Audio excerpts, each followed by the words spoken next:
Indonesia akan menghadapi Vietnam nanti malam. Tentu saja ini akan menjadi pertandingan yang berat untuk Indonesia, karena Indonesia akan bermain di kandang Vietnam. Walaupun Indonesia mempunyai rekor bagus menghadapi Vietnam, tapi timnas yang sekarang bisa dikatakan timnas C yang diisi para pemain muda. Oke, di video ini kita akan menganalisis Indonesia di 2 match terakhir. Yang pertama saat Indonesia bertemu Myanmar. Terlihat di sini salah satu bek Indonesia akan melakukan clearance, tapi sayangnya clearance tersebut mengarah ke pemain Myanmar. Dan setelah itu terlihat di gambar para pemain bertahan Indonesia telat untuk kembali ke belakang. Terlihat pemain Laos yang ada di tengah tidak terkawal dan siap menerima umpan terobosan ke kotak penalti. Pemain Myanmar pun mengirimkan umpan swing ke kotak penalti yang mengarah ke pemain Myanmar yang ada di tengah. Terlihat dua pemain bertahan Indonesia telat untuk turun. Entah ini akan melakukan jebakan offside atau memang telat turun. Untungnya di sini pemain Myanmar tidak tepat mengarahkan bolanya ke gawang.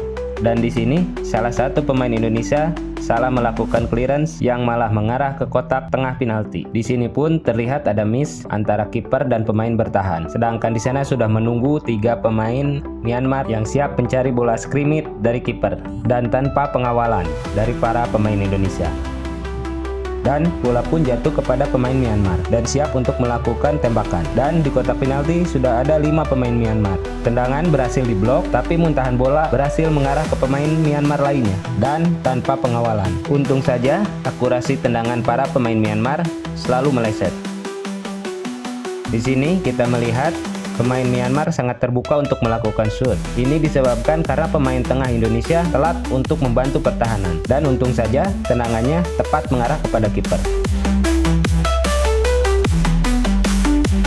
Dan di sini kita melihat ketika counter attack hanya 3 pemain bertahan Indonesia yang harus melawan 4 pemain Myanmar. Tentu saja ini menyebabkan pemain Myanmar memiliki banyak opsi untuk melakukan passing. Kemudian pemain Myanmar mengarahkan bola ke arah kanan dan untungnya crossing tersebut dapat diamankan oleh sang kiper Cahyadi. Dapat terlihat di gambar para pemain bertahan Indonesia telat 1 atau 2 langkah dengan pemain Myanmar.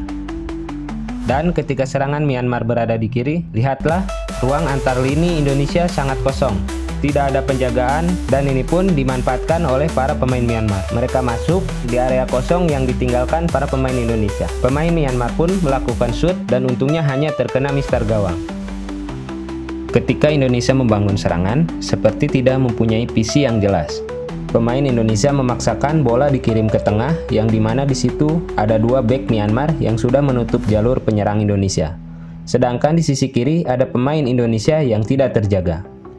Di babak kedua, ketika serangan Myanmar berada di sebelah kanan, di sepertiga pertahanan Indonesia, Asnawi mencoba maju untuk memberikan pressing merebut bola tetapi gagal dan tanpa dia sadari ada pemain Myanmar yang mendapatkan ruang kosong yang ditinggalkan Asnawi. Ketika menyerang, lini depan Indonesia belum terkoneksi dengan baik. Seperti terlihat di gambar, Struik bisa saja mencoba mengirimkan umpan ke arah Parpos yang dimana di sana sudah ada pemain Indonesia yang menunggu. Dan kali ini serangan Myanmar dimulai dari tengah. Terlihat tidak ada yang mengganggu pemain Myanmar dalam memegang bola, sehingga dia bisa mengirimkan umpan ke kotak penalti yang dimana sudah ada 3 pemain Myanmar yang siap menyambut bola. Pemain bertahan Indonesia mampu memotong umpan tersebut, akan tetapi pemain Myanmar langsung datang untuk merebut bola kembali. Dan lihatlah pemain tengah Indonesia yang tidak bergerak di posisinya, sedangkan di sana ada 5 pemain Myanmar. Alhasil, dengan kalah jumlah tersebut, pemain Myanmar lebih banyak mendapatkan opsi untuk suplai bola. Untung saja dapat diintercept oleh Arhan dan tidak berakibat penalti. Masuknya Robby Darwish tidak mengubah lini tengah Indonesia. Robby sangat buruk di akurasi umpan. Kembali, pemain Indonesia melakukan blunder di sepertiga pertahanan Indonesia. Dan tidak terlihat pemain tengah Indonesia berada untuk mengcover serangan balik Myanmar. Sedangkan di sana ada 6 pemain Myanmar.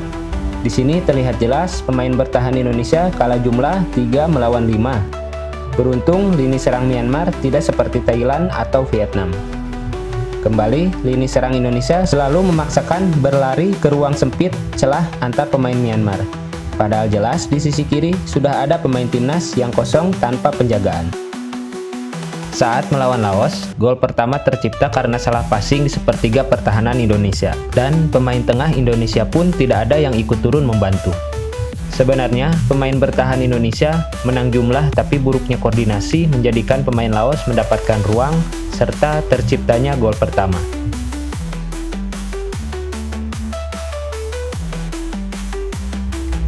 Di gol kedua bermula dari Kadek Arel yang gagal memberikan passing dan kemudian terjadi counter attack.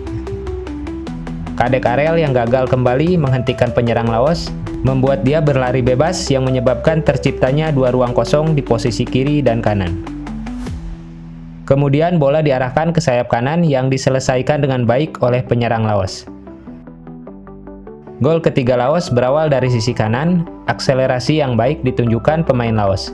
Dia menusuk jauh ke dalam kotak penalti dan memberikan umpan ke tengah yang diselesaikan dengan baik oleh pemain Laos, yang tanpa ada gangguan dari pemain Indonesia.